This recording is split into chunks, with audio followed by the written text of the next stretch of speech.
Welcome back to Nightmare Theatre. One of my favourite authors is H.P. Lovecraft. Tonight I'll be reading a classic story, The Colour Out of Space. It's a bit of a longer read, so make sure you're comfortable and you have a snack and something to drink. Turn the lights down low and relax. West of Arkham, the hills rise wild, and there are valleys with deep woods that no axe has ever cut. There are dark, narrow glens where the trees slope fantastically and where thin brooklets trickle without ever having caught the glint of sunlight. On the gentle slopes there are farms, ancient and rocky, with squat, moss-coated cottages brooding eternally over old New England secrets in the lee of great ledges. But these are all vacant now, the wide chimneys crumbling and the shingled sides bulging perilously beneath low gambrel roofs. The old folk have gone away, and foreigners do not like to live there. French Canadians have tried it, Italians have tried it, and the Poles have come and departed. It is not because of anything that can be seen or heard or handled, but because of something that is imagined. The place is not good for imagination, and does not bring restful dreams at night. It must be this which keeps the foreigners away, for old Ami Pierce has never told them of anything he recalls from the strange days. Ami, whose head has been a little queer for years, is the only one who still remains, or who ever talks of the strange days. And he dares to do this because his house is so near the open fields and the travelled roads around Arkham. There was once a road over the hills and through the valleys that ran straight where the blasted heath is now. But people ceased to use it, and a new road was laid curving far toward the south. Traces of the old one can still be found amidst the weeds of a returning wilderness, and some of them will doubtless linger even when half the hollows are flooded for the new reservoir. Then the dark woods will be cut down, and the blasted heath will slumber far below blue waters, whose surface will mirror the sky and ripple in the sun. And the secrets of the strange days will be one with the deep secrets, one with the hidden lore of old ocean and all the mystery of primal earth. When I went into the hills and vales to survey for the new reservoir, they told me the place was evil. They told me this in Arkham, and because that is a very old town full of witch legends, I thought the evil must he something which grandams had whispered to children through centuries. The name Blasted Heath seemed to me very odd and theatrical, and I wondered how it had come into the folklore of a Puritan people. Then I saw that dark westward tangle of glens and slopes for myself, and ceased to wonder at anything beside its own elder mystery. It was morning when I saw it, but shadow lurked always there. The trees grew too thickly, and their trunks were too big for any healthy New England wood. There was too much silence in the dim alleys between them, and the floor was too soft with the dank moss and mattings of infinite years of decay. In the open spaces, mostly along the line of the old road, there were little hillside farms, sometimes with all the buildings standing, sometimes with only 6 ennen or 2, and sometimes with only a lone chimney or fast-filling cellar. Weeds and briars reigned, and furtive wild things rustled in the undergrowth.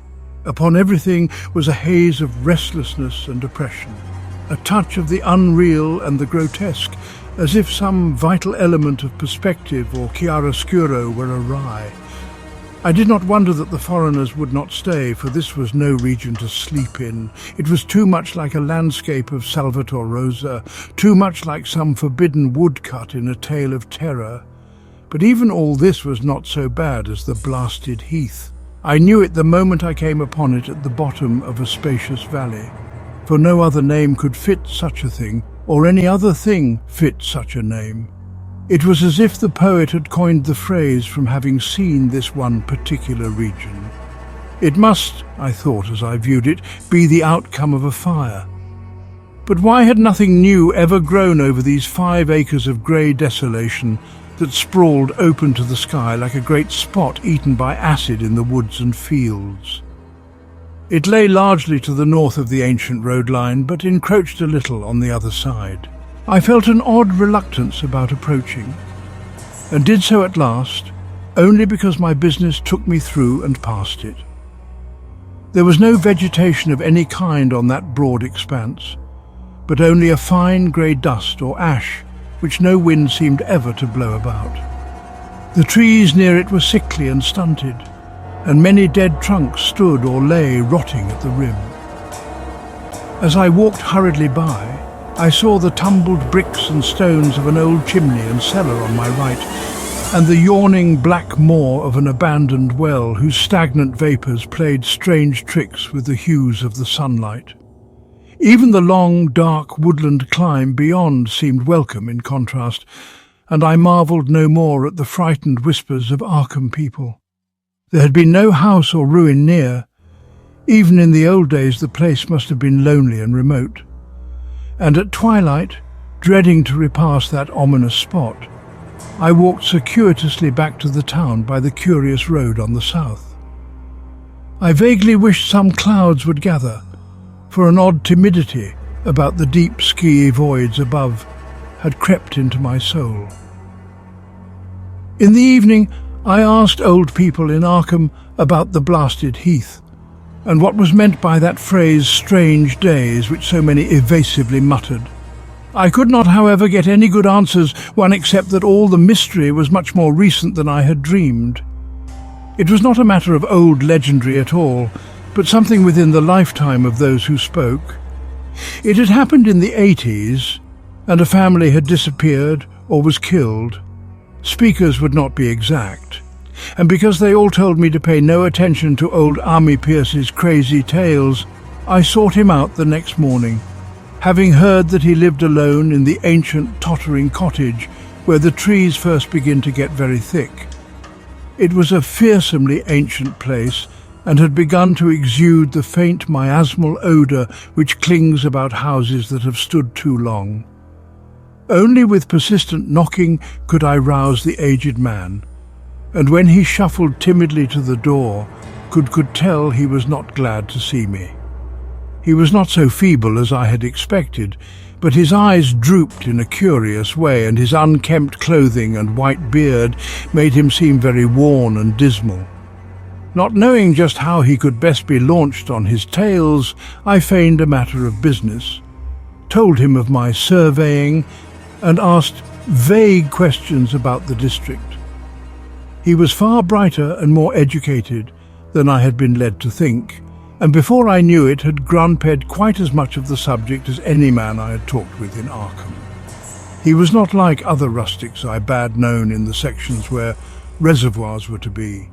From him there were no protests at the miles of old wood and farmland to be blotted out, though perhaps there would have been had not his home lain outside the bounds of the future lake. Relief was all that he showed. Relief at the doom of the dark, ancient valleys through which he had roamed all his life. They were better underwater now, better underwater since the strange days. And with this opening his husky voice sank low, while his body leaned forward and his right forefinger began to point shakily and impressively. It was then that I heard the story, and as the rambling voice scraped and whispered on, I shivered again and again spite the summer day. Often I had to recall the speaker from ramblings, piece out scientific points which he knew only by a fading parrot memory of professors' talk, or bridge over gaps where his sense of logic and continuity broke down. When he was done, I did not wonder that his mind had snapped a trifle, or that the folk of Arkham would not speak much of the blasted heath. I hurried back before sunset to my hotel, unwilling to have the stars come out above me in the open, and the next day returned to Boston to give up my position. I could not go into that dim chaos of old forest and slope again, or face another time that grey blasted heath where the black well yawned deep beside the tumbled bricks and stones. The reservoir will soon be built now, and all those elder secrets will be safe forever under watery fathoms. But even then, I do not believe I would like to visit that country by night. At least not when the sinister stars are out, and nothing could bribe me to drink the new city water of Arkham. It all began, old Ami said, with the meteorite. Before that time there had been no wild legends at all since the witch trials, and even then these western woods were not feared half so much as the small island in the Miskatonic, where the devil held court beside a curious lone altar older than the Indians. These were not haunted woods, and their fantastic dusk was never terrible till the strange days. Then there had come that white noontide cloud, that string of explosions in the air, and that pillar of smoke from the valley far in the wood. And by night, all Arkham had heard of the great rock that fell out of the sky and bedded itself in the ground beside the well at the Nahum Gardner place. That was the house which had stood where the blasted heath was to come, the trim, white Nahum Gardner house amidst its fertile gardens and orchards. Nahum had come to town to tell people about the stone and dropped in at Ami Pierce's on the way. Ami was 40 then, and all the queer things were fixed very strongly in his mind. He and his wife had gone with the 3 professors from Miskatonic University who hastened out the next morning to see the weird visitor from unknown stellar space, and had wondered why Nahum had called it so large the day before. It had shrunk, Nahum said, as he pointed out the big brownish mound above the ripped earth and charred grass near the archaic well sweep in his front yard. But the wise men answered that stones do not shrink. Its heat lingered persistently, and Nahum declared it had glowed faintly in the night. The professors tried it with a geologist's hammer and found it was oddly soft. It was in truth so soft as to be almost plastic, and they gouged rather than chipped a specimen to take back to the college for testing. They took it in an old pail borrowed from Nahum's kitchen, for even the small piece refused to grow cool. On the trip back, they stopped at Ami's to rest, and seemed thoughtful when Mrs. Pierce remarked that the fragment was growing smaller and burning the bottom of the pail. Truly, it was not large, but perhaps they had taken less than they thought. The day after that, all this was in June of '82, the professors had trooped out again in a great excitement. As they passed Ami's, they told him what queer things the specimen had done and how it had faded wholly away when they put it in a glass beaker. The beaker had gone too, and the wise men talked of the strange stone's affinity for silicon. It had acted quite unbelievably in that well-ordered laboratory, doing nothing at all and showing no occluded gases when heated on charcoal, being wholly negative in the borax bead, and soon proving itself absolutely non-volatile at any producible temperature, including that of the oxyhydrogen blowpipe.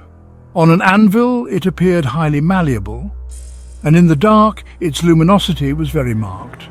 Stubbornly refusing to grow cool, it soon had the college in a state of real excitement, and when upon heating before the spectroscope it displayed shining bands unlike any known colours of the normal spectrum, there was much breathless talk of new elements, bizarre optical properties, and other things which puzzled men of science, I want to say, when faced by the unknown. Hot as it was, they tested it in a crucible with all the proper reagents. Water did nothing, hydrochloric acid was the same, nitric acid and even aqua regia merely hissed and spattered against its torrid invulnerability. Ami had difficulty in recalling all these things, but recognized some solvents as I mentioned them in the usual order of use. There were ammonia and caustic soda, alcohol and ether, nauseous carbon disulfide and a dozen others. But although the weight grew steadily less as time passed, and the fragment seemed to be slightly cooling, there was no change in the solvents to show that they had attacked the substance at all. It was a metal, though, beyond a doubt. It was magnetic, for one thing, and after its immersion in the acid solvents, there seemed to be faint traces of the Widmanstätten figures found on meteoric iron. When the cooling had grown very considerable, the testing was carried on in glass, and it was in a glass beaker that they left all the chips made of the original fragment during the work. The next morning both chips and beaker were gone without trace, and only a charred spot marked the place on the wooden shelf where they had been. All this the professors told Ami as they paused at his door, and once more he went with them to see the stony messenger from the stars, though this time his wife did not accompany him. It had now most certainly shrunk, and even the sober professors could not doubt the truth of what they saw. All around the dwindling brown lump near the well was a vacant space except where the earth had caved in, and whereas it had been a good 7 feet across the day before, it was now scarcely 5. It was still hot, and the sages studied its surface curiously as they detached another and larger piece with hammer and chisel. They gouged deeply this time, and as they pried away the smaller mass, they saw that the core of the thing was not quite homogeneous. They had uncovered what seemed to be the side of a large, coloured globule embedded in the substance. The colour, which resembled some of the bands in the meteor's strange spectrum, was almost impossible to describe.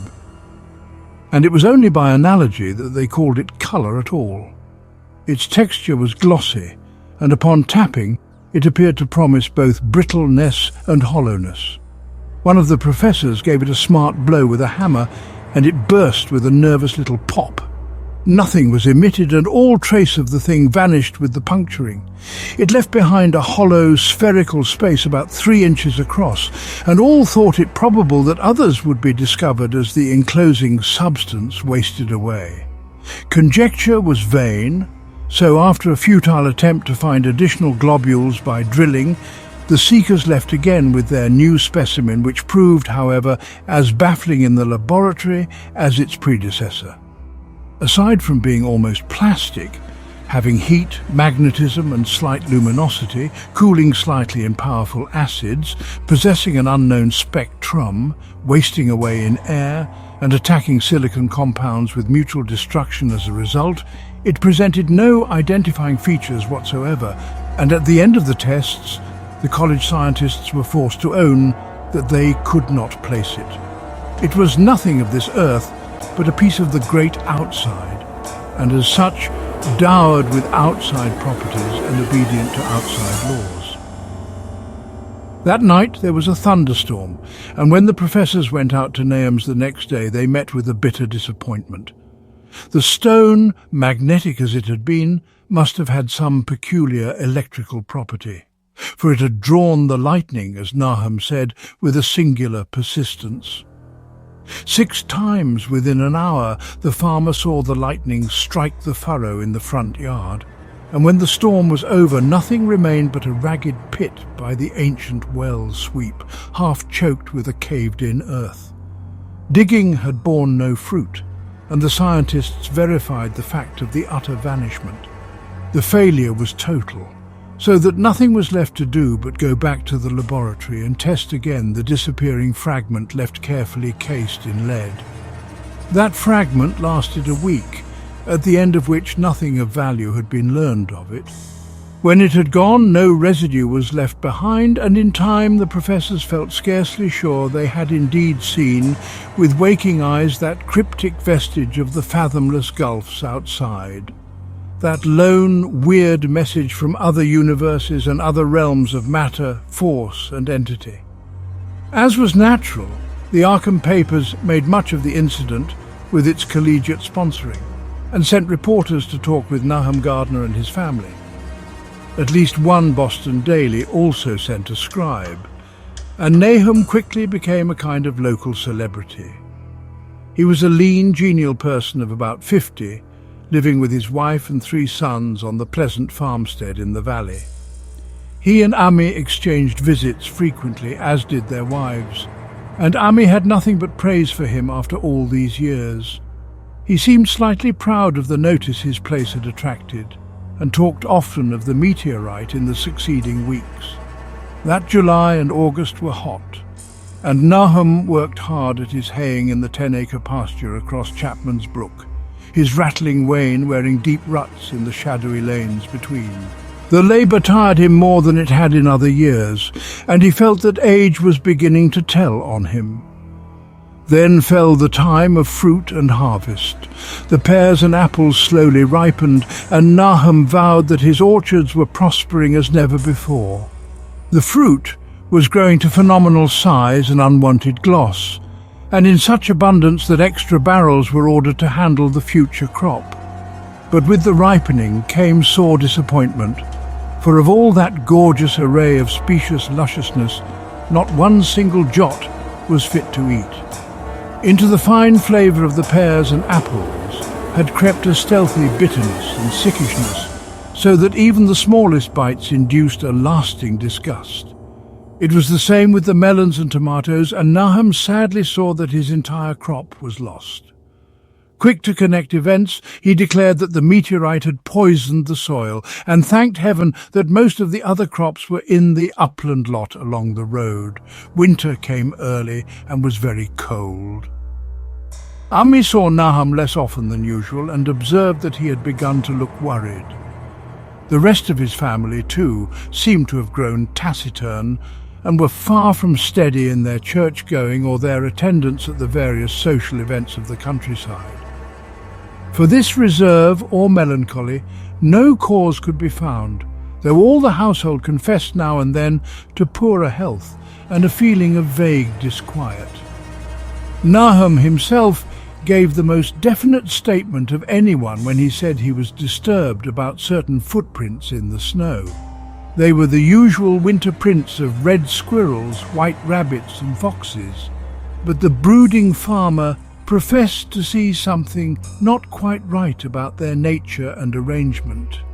He was never specific, but appeared to think that they were not as characteristic of the anatomy and habits of squirrels and rabbits and foxes as they ought to be.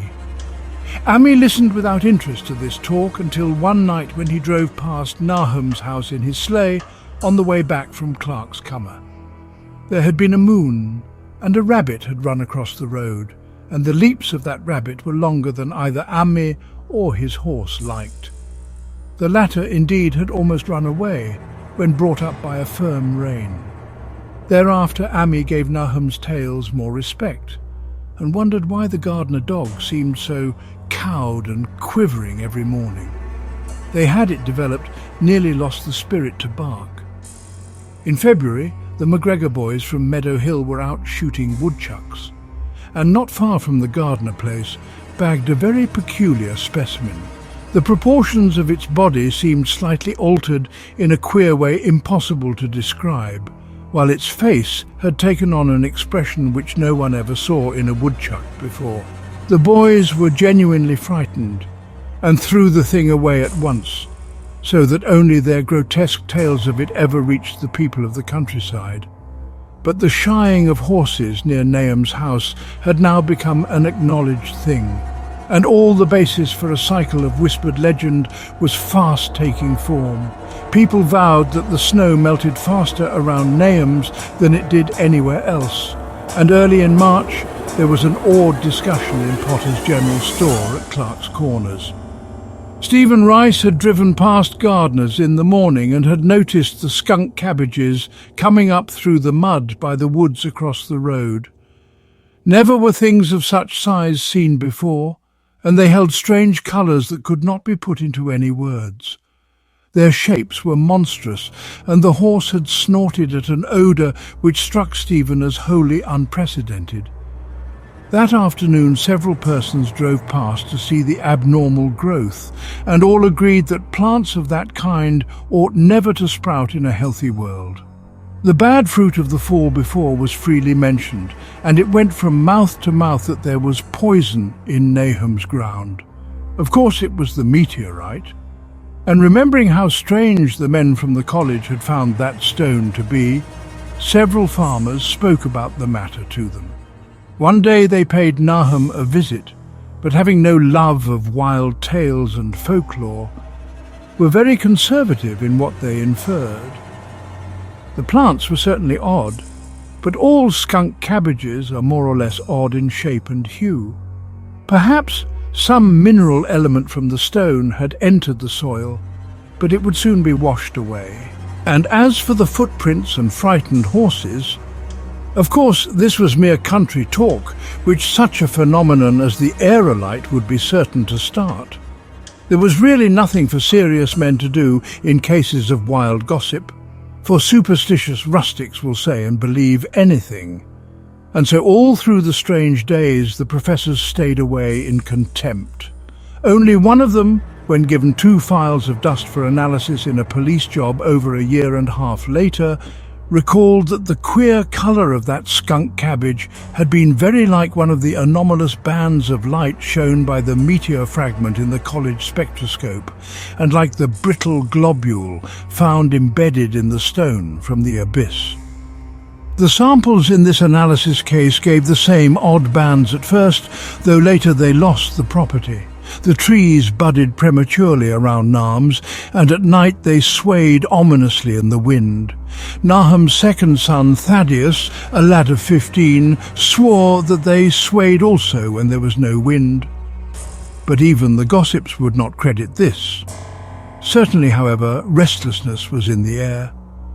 The entire Gardner family developed the habit of stealthy listening, though not for any sound which they could consciously name. The listening was indeed rather a product of moments when consciousness seemed half to slip away. Unfortunately, such moments increased week by week, till it became common speech that something was wrong with all Nahum's folks. When the early saxifrage came out, it had another strange colour, not quite like that of the skunk cabbage, but plainly related and equally unknown to anyone who saw it. Nahum took some blossoms to Arkham and showed them to the editor of the Gazette. But that dignitary did no more than write a humorous article about them, in which the dark fears of rustics were held up to polite ridicule. It was a mistake of Nahum's to tell a stolid city man about the way the great overgrown mourning cloak butterflies behaved in connection with these saxifrages. April brought a kind of madness to the country folk, and began that disuse of the road past Nahum's which led to its ultimate abandonment. It was the vegetation. All the orchard trees blossomed forth in strange colours, and through the stony soil of the yard and adjacent pasturage there sprang up a bizarre growth which only a botanist could connect with the proper flora of the region. No sane, wholesome colours were anywhere to be seen except in the green grass and leafage, but everywhere were those hectic and prismatic variants of some diseased, underlying primary tone without a place among the known tints of earth. The Dutchman's breeches became a thing of sinister menace, and the bloodroots grew insolent in their chromatic perversion. Amy and the gardeners thought that most of the colours had a sort of haunting familiarity, and decided that they reminded one of the brittle globule in the meteor. Nahum ploughed and sowed the 10-acre pasture and the upland lot, but did nothing with the land around the house. He knew it would be of no use, and hoped that the summer's strange growths would draw all the poison from the soil. He was prepared for almost anything now, and had grown used to the sense of something near him, waiting to be heard. The shunning of his house by neighbours told on him, of course, but it told on his wife more. The boys were better off being at school each day, but they could not help being frightened by the gossip. Thaddeus, an especially sensitive youth, suffered the most. In May the insects came, and Nahum's place became a nightmare of buzzing and crawling. Most of the creatures seemed not quite usual in their aspects and motions, and their nocturnal habits contradicted all former experience. The gardeners took to watching at night, watching in all directions at random for something, they could not tell what. It was then that they owned that Thaddeus had been right about the trees. Mrs. Gardner was the next to see it from the window, as she watched the swollen boughs of a maple against a moonlit sky. The boughs surely moved, and there was no wind. It must be the sap. Strangeness had come into everything growing now. Yet it was none of Nahum's family at all who made the next discovery. Familiarity had dulled them, and what they could not see was glimpsed by a timid windmill salesman from Bolton who drove by one night in ignorance of the country legends. What he told in Arkham was given a short paragraph in the Gazette, and it was there that all the farmers, Nahum included, saw it first.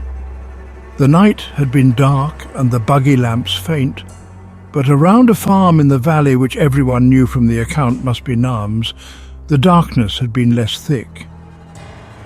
A dim, though distinct luminosity seemed to inhere in all the vegetation, grass, leaves and blossoms alike, while at one moment a detached piece of the phosphorescence appeared to stir furtively in the yard near the barn. The grass had so far seemed untouched, and the cows were freely pastured in the lot near the house. But toward the end of May, the milk began to be bad. Then Nahum had the cows driven to the uplands, after which this trouble ceased. Not long after this, the change in grass and leaves became apparent to the eye. All the verdure was going grey, and was developing a highly singular quality of brittleness. Ami was now the only person who ever visited the place, and his visits were becoming fewer and fewer. When school closed, the gardeners were virtually cut off from the world, and sometimes let Ami do their errands in town. They were failing curiously, both physically and mentally, and no one was surprised when the news of Mrs. Gardner's madness stole around. It happened in June, about the anniversary of the meteor's fall, and the poor woman screamed about things in the air which she could not describe. In her raving there was not a single specific noun, but only verbs and pronouns. Things moved and changed and fluttered, and ears tingled to impulses which were not wholly sounds. Something was taken away. She was being drained of something. Something was fastening itself on her that ought not to be. Someone must make it keep off. Nothing was ever still in the night. The walls and windows shifted. Nahum did not send her to the county asylum, but let her wander about the house as long as she was harmless to herself and others. Even when her expression changed, he did nothing. But when the boys grew afraid of her, and Thaddeus nearly fainted at the way she made faces at him, he decided to keep her locked in the attic. By July, she had ceased to speak and crawled on all fours. And before that month was over, Nahum got the mad notion that she was slightly luminous in the dark, as he now clearly saw was the case with the nearby vegetation. It was a little before this that the horses had stampeded. Something had aroused them in the night, and their neighing and kicking in their stalls had been terrible. There seemed virtually nothing to do to calm them, and when Nahum opened the stable door, they all bolted out like frightened woodland deer. It took a week to track all four, and when found, they were seen to be quite useless and unmanageable. Something had snapped in their brains, and each one had to be shot for its own good. Nahum borrowed a horse from Ami for his haying, but found it would not approach the barn. It shied, balked, and whinnied, and in the end he could do nothing but drive it into the yard, while the men used their own strength to get the heavy wagon near enough the hayloft for convenient pitching. And all the while the vegetation was turning grey and brittle. Even the flowers, whose hues had been so strange, were greying now, and the fruit was coming out grey and dwarfed and tasteless. The asters and goldenrod bloomed grey and distorted, and the roses and zinnias and hollyhocks in the front yard were such blasphemous-looking things that Nahum's oldest boy, Zenas, cut them down. The strangely puffed insects died about that time, even the bees that had left their hives and taken to the woods. By September all the vegetation was fast crumbling to a greyish powder, and Nahum feared that the trees would die before the poison was out of the soil. His wife now had spells of terrific screaming, and he and the boys were in a constant state of nervous tension. They shunned people now, and when school opened, the boys did not go. But it was Ami, on one of his rare visits, who first realized that the well water was no longer good. It had an evil taste that was not exactly fetid nor exactly salty, and Ami advised his friend to dig another well on higher ground to use till the soil was good again. Nahum, however, ignored the warning, for he had by that time become callous to strange and unpleasant things. He and the boys continued to use the tainted supply, drinking it as listlessly and mechanically as they ate their meagre and ill-cooked meals, and did their thankless and monotonous chores through the aimless days. There was something of stolid resignation about them all, as if they walked half in another world between lines of nameless guards to a certain and familiar doom. Thaddeus went mad in September after a visit to the well. He had gone with a pail and had come back empty-handed, shrieking and waving his arms, and sometimes lapsing into an inane titter or a whisper about the moving colours down there. 2 in one family was pretty bad, but Nahum was very brave about it. He let the boy run about for a week until he began stumbling and hurting himself, and then he shut him in an attic room across the hall from his mother's. The way they screamed at each other from behind their locked doors was very terrible, especially to little Merwin, who fancied they talked in some terrible language that was not of earth. Merwin was getting frightfully imaginative, and his restlessness was worse after the shutting away of the brother who had been his greatest playmate. Almost at the same time, the mortality among the livestock commenced. Poultry turned greyish and died very quickly, their meat being found dry and noisome upon cutting. Hogs grew inordinately fat, then suddenly began to undergo loathsome changes which no one could explain. Their meat was of course useless, and Nahum was at his wit's end.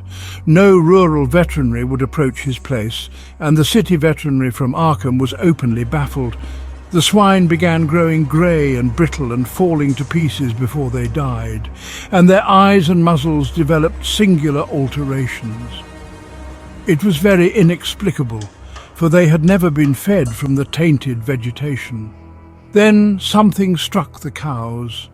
Certain areas, or sometimes the whole body, would be uncannily shriveled or compressed, and atrocious collapses or disintegrations were common.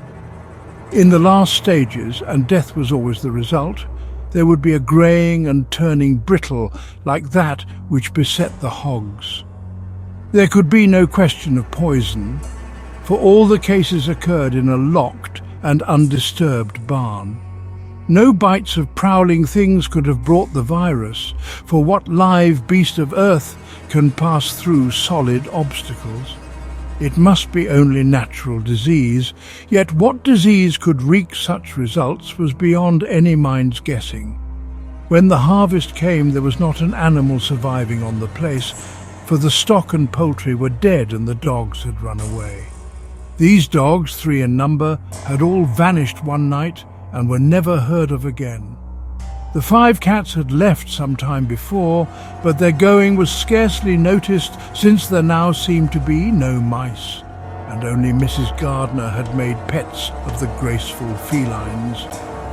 On the 19th of October, Nahum staggered into Ami's house with hideous news. The death had come to poor Thaddeus in his attic room, and it had come in a way which could not be told. Nahum had dug a grave in the railed family plot behind the farm, and had put therein what he found. There could have been nothing from outside, for the small barred window and locked door were intact, but it was much as it had been in the barn.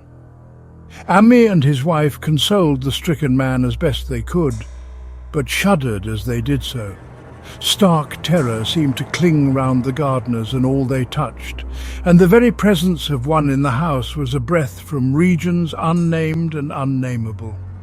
Ami accompanied Nahum home with the greatest reluctance, and did what he might to calm the hysterical sobbing of little Merwin. Zenas needed no calming. He had come of late to do nothing but stare into space and obey what his father told him, and Ami thought that his fate was very merciful.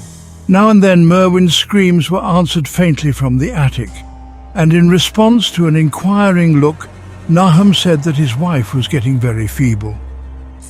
When night approached, Ami managed to get away, for not even friendship could make him stay in that spot when the faint glow of the vegetation began, and the trees may or may not have swayed without wind. It was really lucky for Ami that he was not more imaginative.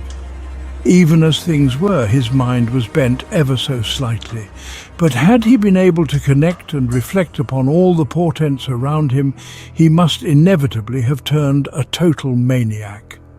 In the twilight, he hastened home, the screams of the mad woman and the nervous child ringing horribly in his ears. 3 days later, Nahum burst into Ami's kitchen in the early morning, and in the absence of his host, stammered out a desperate tale once more, while Mrs. Pierce listened in a clutching fright.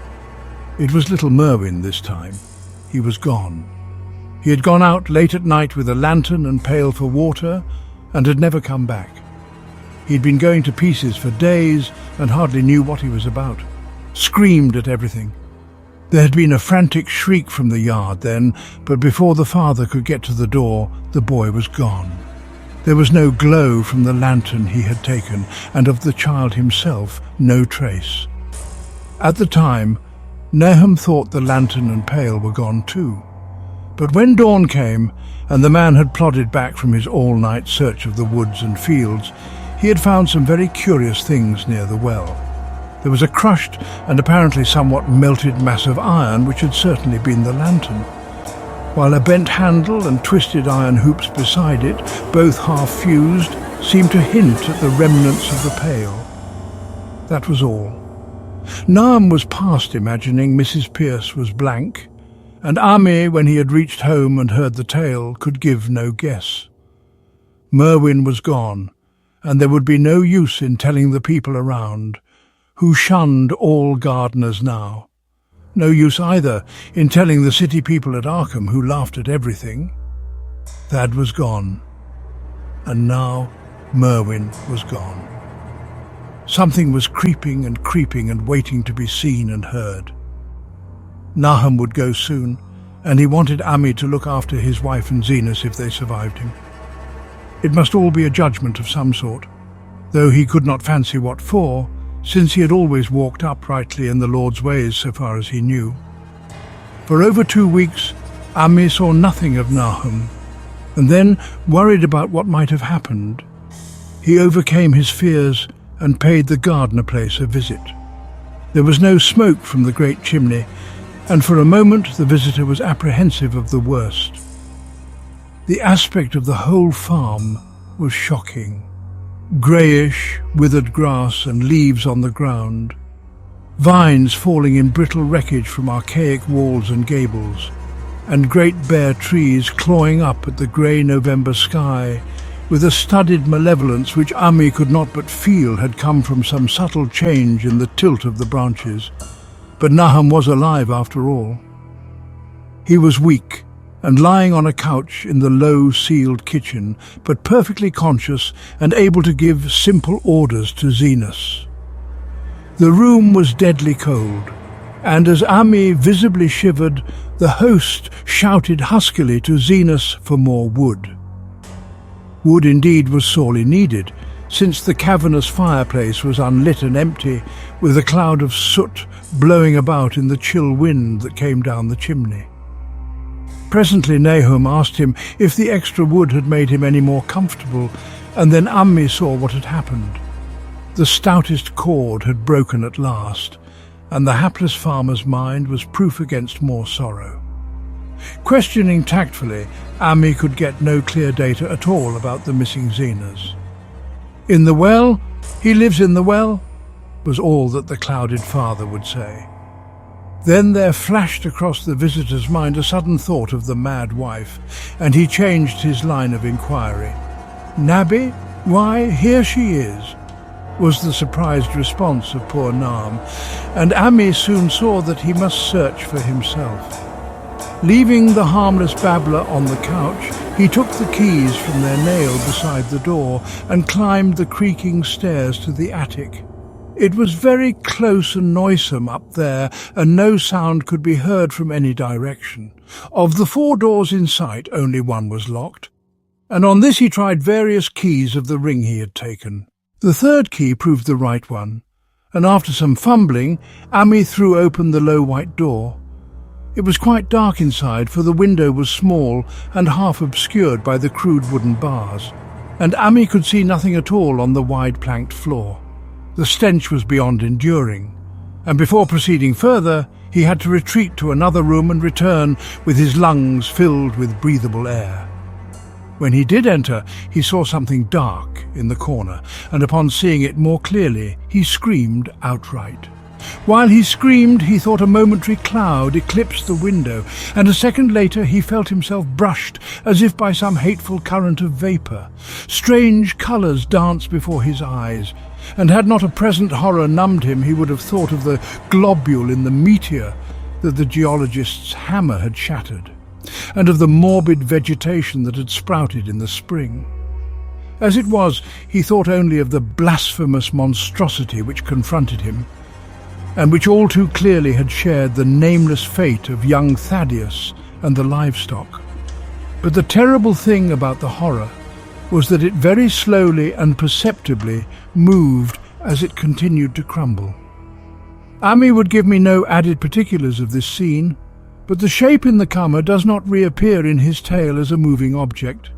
There are things which cannot be mentioned, and what is done in common humanity is sometimes cruelly judged by the law. I gathered that no moving thing was left in that attic room, and that to leave anything capable of motion, there would have been a deed so monstrous as to damn any accountable being to eternal torment. Anyone but a stolid farmer would have fainted or gone mad, but Ami walked conscious through that low doorway and locked the accursed secret behind him. There would be Nahum to deal with now. He must be fed and tended, and removed to some place where he could be cared for, commencing his descent of the dark stairs. Ami heard a thud below him. He even thought a scream had been suddenly choked off, and recalled nervously the clammy vapour which had brushed by him in that frightful room above. What presence had his cry and entry started up? Halted by some vague fear, he heard still further sounds below. Indubitably there was a sort of heavy dragging and a most detestably sticky noise, as of some fiendish and unclean species of suction. With an associative sense goaded to feverish heights, he thought unaccountably of what he had seen upstairs.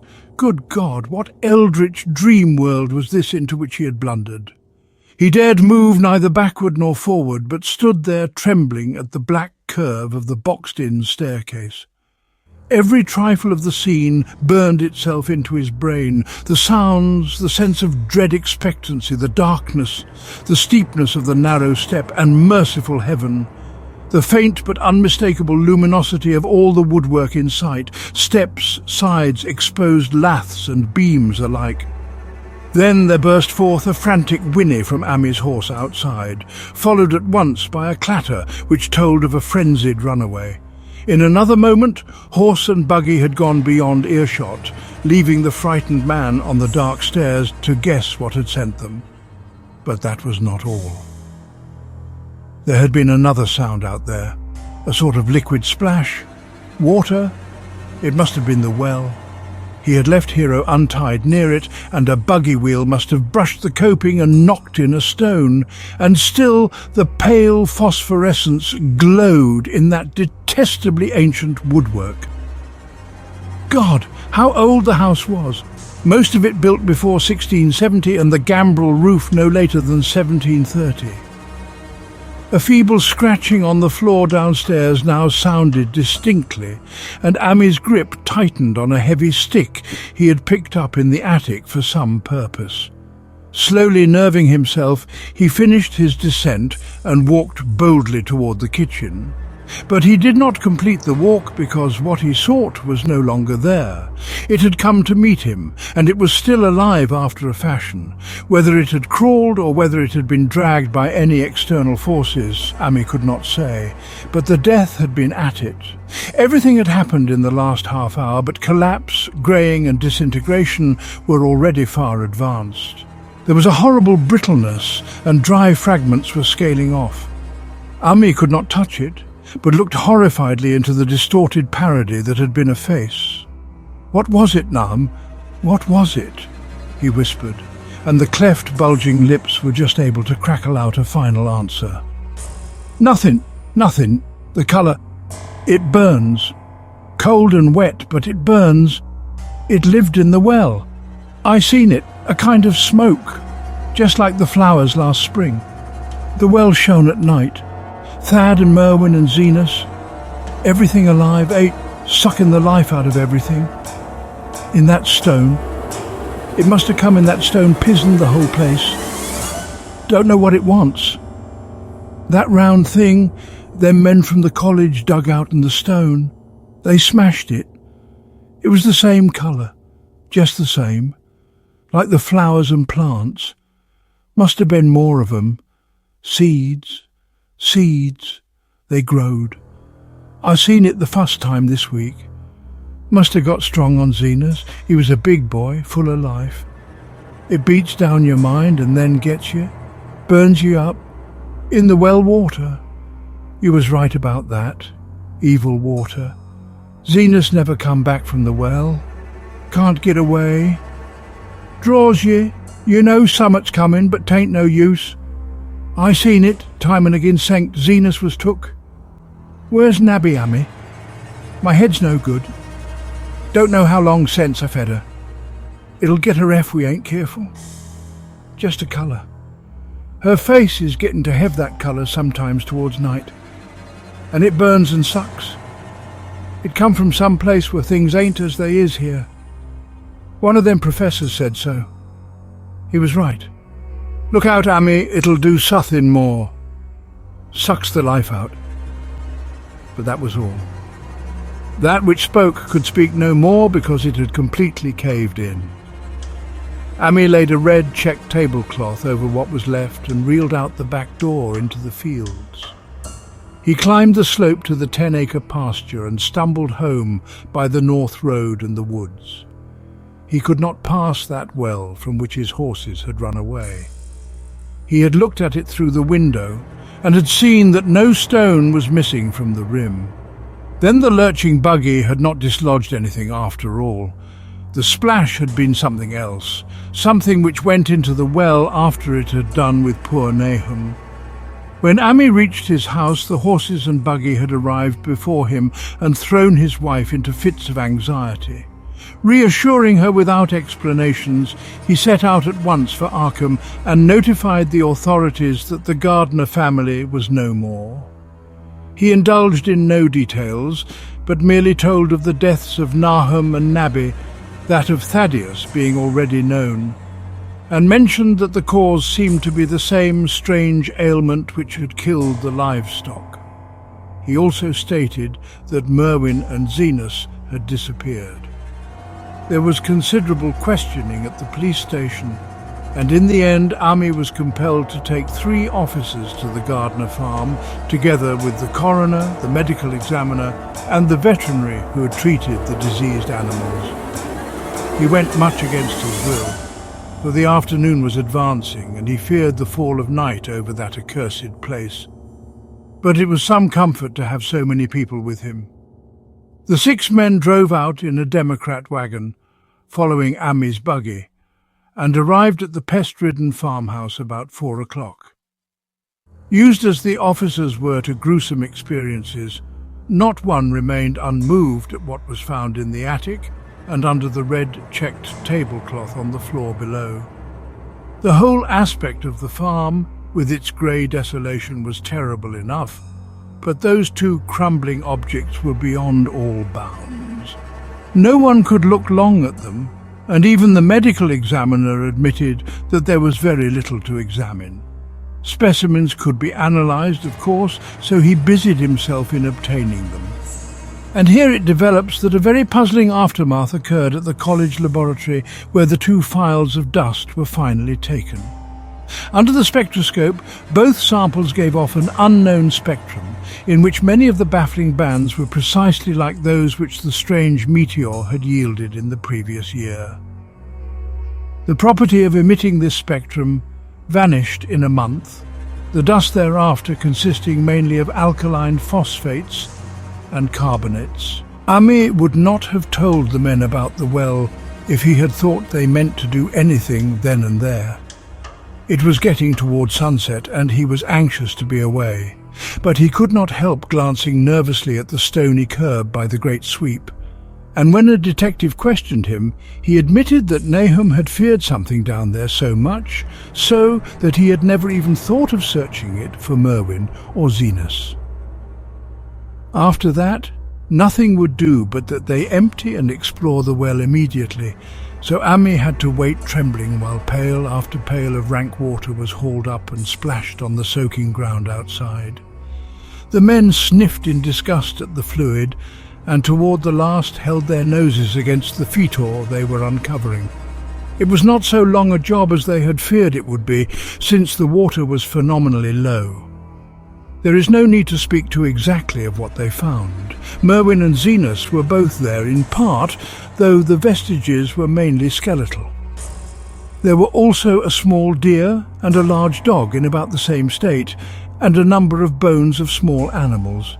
The ooze and slime at the bottom seemed inexplicably porous and bubbling, and a man who descended on handholds with a long pole found that he could sink the wooden shaft to any depth in the mud of the floor without meeting any solid obstruction. Twilight had now fallen, and lanterns were brought from the house. Then, when it was seen that nothing further could be gained from the well, everyone went indoors and conferred in the ancient sitting room, while the intermittent light of a spectral half-moon played wanly on the grey desolation outside. The men were frankly nonplussed by the entire case and could find no convincing common element to link the strange vegetable conditions, the unknown disease of livestock and humans, and the unaccountable deaths of Merwin and Zenas in the tainted well. They had heard the common country talk, it is true, but could not believe that anything contrary to natural law had occurred. No doubt the meteor had poisoned the soil, but the illness of persons and animals who had eaten nothing grown in that soil was another matter. Was it the well water? Very possibly. It might be a good idea to analyze it. But what peculiar madness could have made both boys jump into the well? Their deeds were so similar, and the fragments showed that they had both suffered from the grey, brittle death. Why was everything so grey and brittle? It was the coroner, seated near a window overlooking the yard, who first noticed the glow about the well. Night had fully set in, and all the abhorrent ground seemed faintly luminous with more than the fitful moonbeams. But this new glow was something definite and distinct, and appeared to shoot up from the black pit like a softened ray from a searchlight, giving dull reflections in the little ground pools where the water had been emptied. It had a very queer colour, and as all the men clustered round the window, Ami gave a violent start, for this strange beam of ghastly miasma was to him of no unfamiliar hue. He had seen that colour before, and feared to think what it might mean. He had seen it in the nasty, brittle globule in that aerolite 2 summers ago, had seen it in the crazy vegetation of the springtime, and had thought he had seen it for an instant that very morning against the small barred window of that terrible attic room where nameless things had happened. It had flashed there a second, and a clammy and hateful current of vapour had brushed past him. And then poor Nahum had been taken by something of that colour. He had said so at the last, said it was like the globule and the plants. After that had come the runaway in the yard and the splash in the well, and now that well was belching forth to the night a pale, insidious beam of the same demoniac tint. It does credit to the alertness of Ami's mind that he puzzled even at that tense moment over a point which was essentially scientific. He could not but wonder at his gleaning of the same impression from a vapour glimpsed in the daytime against a window opening on the morning sky, and from a nocturnal exhalation seen as a phosphorescent mist against the black and blasted landscape. It wasn't right, it was against nature, and he thought of those terrible last words of his stricken friend. It come from some place where things ain't as they is here. One of them professors said so. All 3 horses outside, tied to a pair of shriveled saplings by the road, were now neighing and pawing frantically. The wagon driver started for the door to do something, But Ami laid a shaky hand on his shoulder. "Don't go out there," he whispered. "There's more to this nor what we know. Nahum said something lived in the well that sucks your life out. He said it must be summat growed from a round ball, like one we all seen in the meteor stone that fell a year ago, June. Sucks and burns, he said, and is just a cloud of colour like that light out there now that you can hardly see and can't tell what it is. Nahum thought it feeds on everything living and gets stronger all the time. He said he's seen it this last week. It must be something from away off in the sky, like the men from the college last year says the meteor stone was. The way it's made and the way it works ain't like No Way Zero. God's world, it's summat from beyond."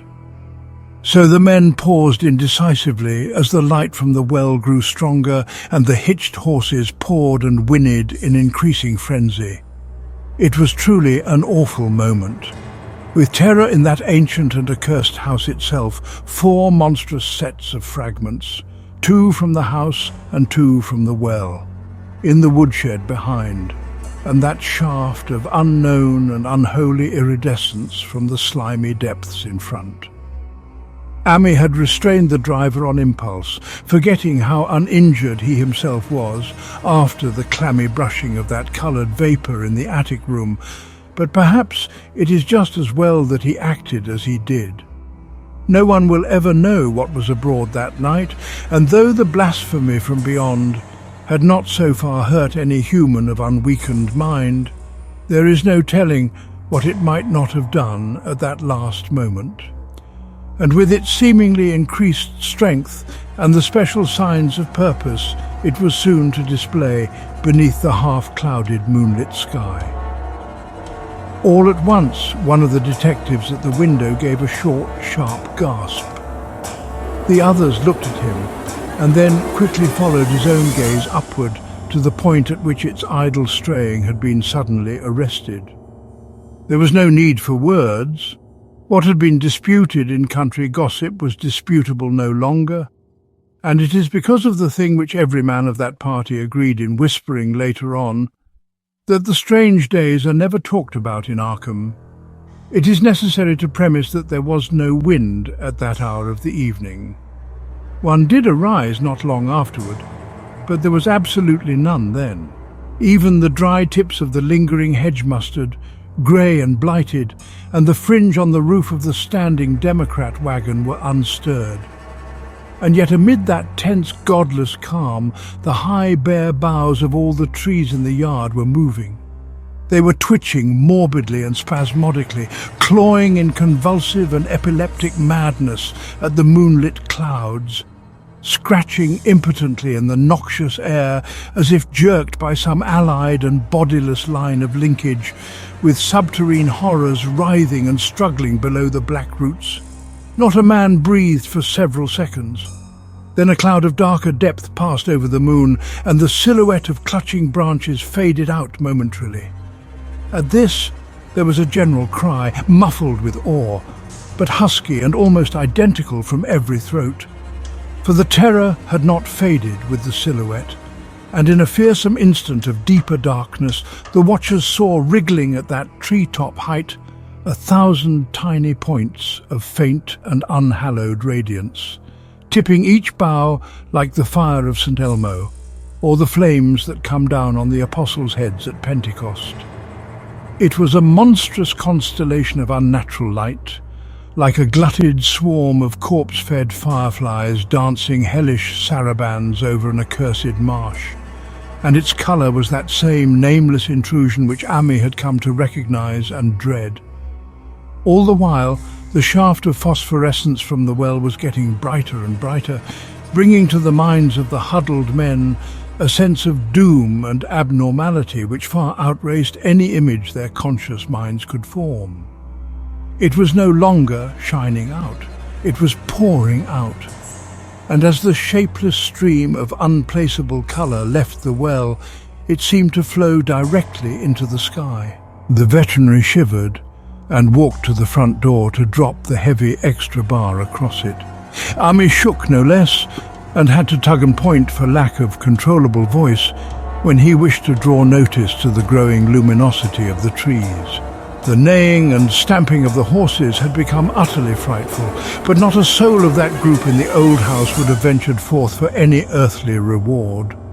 With the moments, the shining of the trees increased, while their restless branches seemed to strain more and more toward verticality. The wood of the well sweep was shining now, and presently a policeman dumbly pointed to some wooden sheds and beehives near the stone wall on the west. They were commencing to shine too, though the tethered vehicles of the visitors seemed so far unaffected. Then there was a wild commotion and clopping in the road, and as Ami quenched the lamp for better seeing, they realized that the span of frantic greys had broken their sapling and run off with the Democrat wagon. The shock served to loosen several tongues, and embarrassed whispers were exchanged. "It spreads on everything organic that's been around here," muttered the medical examiner. No one replied, but the man who had been in the well gave a hint that his long pole must have stirred up something intangible. "It was awful," he added. "There was no bottom at all, just ooze and bubbles and the feeling of something lurking under there." Ami's horse still pawed and screamed deafeningly in the road outside, and nearly drowned its owner's faint quaver as he mumbled his formless reflections. "It come from that stone, it growed down there, it got everything living, it fed itself on 'em, mind and body. Thad and Merwin, Zenas and Nabby. Nam was the last. They all drunk the water, it got strong on 'em. It come from beyond. Well, things ain't like they be here. Now it's going home."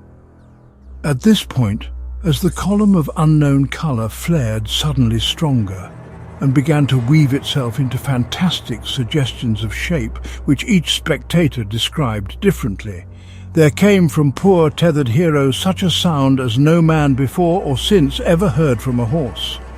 Every person in that low-pitched sitting room stopped his ears, and Ami turned away from the window in horror and nausea. Words could not convey it. When Ami looked out again, the hapless beast lay huddled inert on the moonlit ground between the splintered shafts of the buggy. That was the last of Hero till they buried him next day. But the present was no time to mourn, for almost at this instant a detective silently called attention to something terrible in the very room with them. In the absence of the lamplight, it was clear that a faint phosphorescence had begun to pervade the entire apartment. It glowed on the broad planked floor and the fragment of rag carpet, and shimmered over the sashes of the small paned windows. It ran up and down the exposed corner posts, coruscated about the shelf and mantel, and infected the very doors and furniture.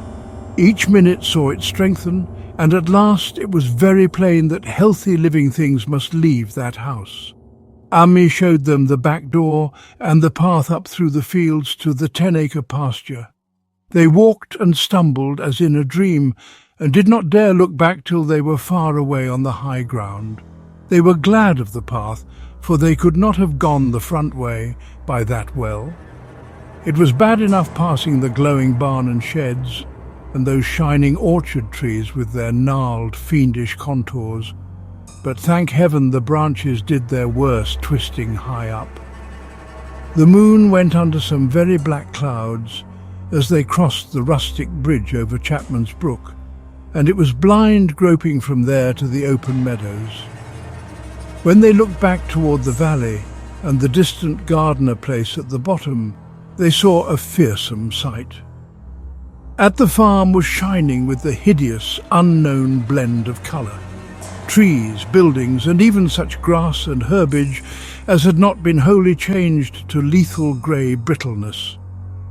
The boughs were all straining skyward, tipped with tongues of foul flame, and lambent tricklings of the same monstrous fire were creeping about the ridgepoles of the house, barn, and sheds.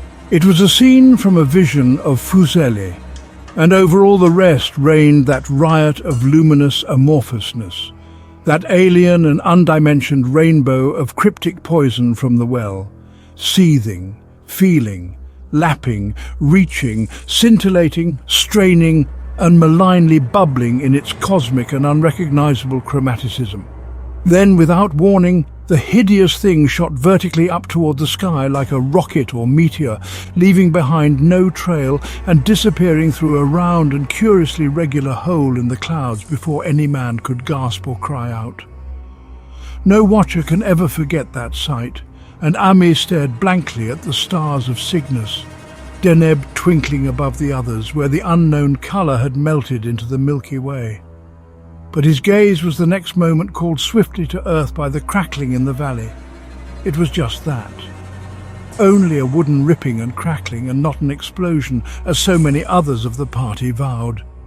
Yet the outcome was the same, for in one feverish kaleidoscopic instant there burst up from that doomed and accursed farm a gleamingly eruptive cataclysm of unnatural sparks and substance, blurring the glance of the few who saw it, and sending forth to the zenith a bombarding cloudburst of such coloured and fantastic fragments as our universe must needs disown.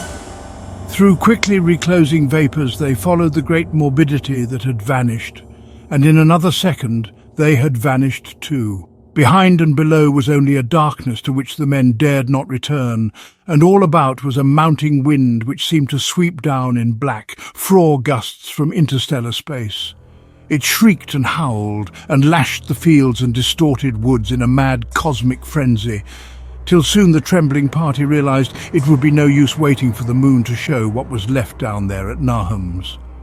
Too awed even to hint theories, the 7 shaking men trudged back toward Arkham by the North Road.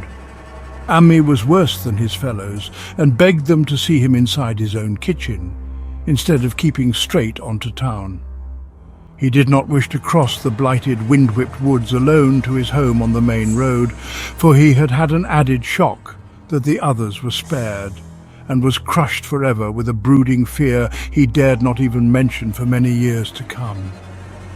As the rest of the watchers on that tempestuous hill had stolidly set their faces toward the road, Ami had looked back an instant at the shadowed valley of desolation, so lately sheltering his ill-starred friend. And from that stricken, faraway spot he had seen something feebly rise, only to sink down again upon the place from which the great shapeless horror had shot into the sky.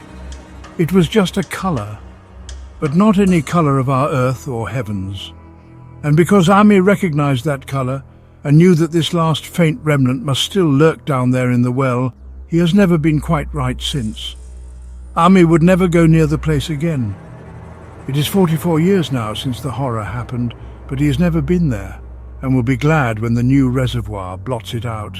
I shall be glad too, for I do not like the way the sunlight changed colour around the mouth of that abandoned well I passed. I hope the water will always be very deep, but even so I shall never drink it.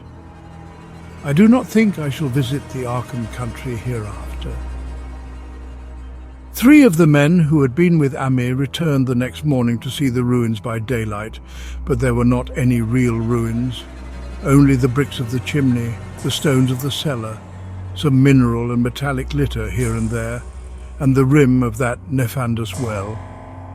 Save for Ami's dead horse, which they towed away and buried, and the buggy which they shortly returned to him, everything that had ever been living had gone. 5 eldritch acres of dusty grey desert remained, nor has anything ever grown there since.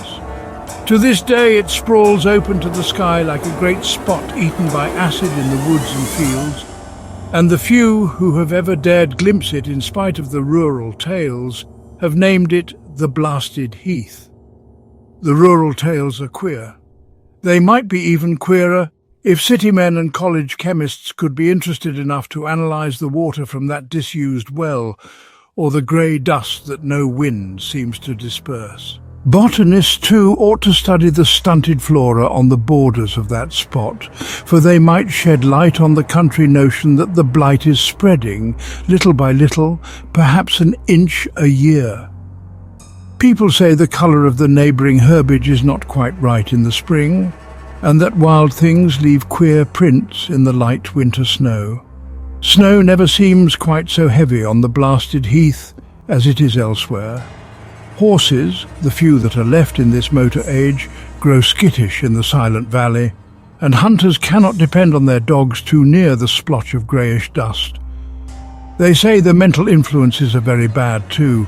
Numbers went queer in the years after Nahum's taking, and always they lacked the power to get away. Then the stronger-minded folk all left the region, and only the foreigners tried to live in the crumbling old homesteads. They could not stay, though, and one sometimes wonders what insight beyond ours their wild, weird stories of whispered magic have given them. Their dreams at night, they protest, are very horrible in that grotesque country, and surely the very look of the dark realm is enough to stir a morbid fancy. No traveller has ever escaped a sense of strangeness in those deep ravines, and artists shiver as they paint thick woods whose mystery is as much of the spirits as of the eye. I myself am curious about the sensation I derived from my one lone walk before Ami told me his tale. When twilight came, I had vaguely wished some clouds would gather, for an odd timidity about the deep skyey voids above had crept into my soul. Do not ask me for my opinion, I do not know, that is all. There was no one but Ami to question, for Arkham people will not talk about the strange days, and all three professors who saw the aerolite and its coloured globule are dead. There were other globules, depend upon that. One must have fed itself and escaped, and probably there was another which was too late. No doubt it is still down the well. I know there was something wrong with the sunlight I saw above the miasmal brink. The rustics say the blight creeps an inch a year, so perhaps there is a kind of growth or nourishment even now. But whatever demon hatchling is there, it must be tethered to something, or else it would quickly spread. Is it fastened to the roots of those trees that claw the air? One of the current Arkham tales is about fat oaks that shine and move as they ought not to do at night. What it is, only God knows. In terms of matter, I suppose the thing Ami described would be called a gas. But this gas obeyed the laws that are not of our cosmos. This was no fruit of such worlds and suns as shine on the telescopes and photographic plates of our observatories. This was no breath from the skies whose motions and dimensions our astronomers measure or deem too vast to measure. It was just a colour out of space, a frightful messenger from unformed realms of infinity beyond all nature as we know it, from realms whose mere existence stuns the brain and numbs us with the black, extra-cosmic gulfs it throws open before our frenzied eyes. I doubt very much if Ami consciously lied to me, and I do not think his tale was all a freak of madness as the townsfolk had forewarned. Something terrible came to the hills and valleys on that meteor, and something terrible, though I know not in what proportion, still remains. I shall be glad to see the water come. Meanwhile, I hope nothing will happen to Ami. He saw so much of the thing, and its influence was so insidious. Why has he never been able to move away? How clearly he recalled those dying words of Nahum's. Can't get away. Draws you. You know summat's coming, but 'tain't no use. Ami is such a good old man. When the reservoir gang gets to work, I must write the chief engineer to keep a sharp watch on him. I would hate to think of him as the grey, twisted, brittle monstrosity which persists more and more in troubling my sleep. Thank you as always for joining me. Have a beautiful night, and I'll see you again tomorrow.